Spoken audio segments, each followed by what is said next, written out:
இதுவரை பார்த்த பெண்ணில் உனை போல என யாருமே அழகாலை கொன்று தின்று உயிர் மீட்டு தரவில்லையே. உன்னோடு நடக்கின்ற சிறு தூரம் கிடைக்கின்ற சில நேரம் என் வாழ்வின் மரமாகவே இரவெல்லாம் உனை தேடி அலைகின்ற கிடைத்தும் நான் தொலைகின்றேன் புயல் காற்றின் விளக்காகவே. நகரும் நெருப்பாய் கொழுந்து விட்டிருந்தேன் அணைந்த பின்னும் மணலின் மேலிருந்தேன் காலை பணியாக என்னை வாரிக்கொண்டார்.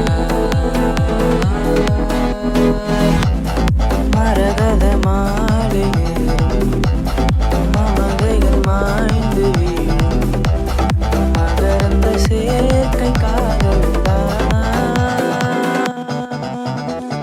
நியூயார்க் நகரம் உறங்கும் நேரம் தனிமை அடர்ந்தது அணியும் படர்ந்தது கப்பல் இறங்கியே காற்றும் கரையில் நடந்தது.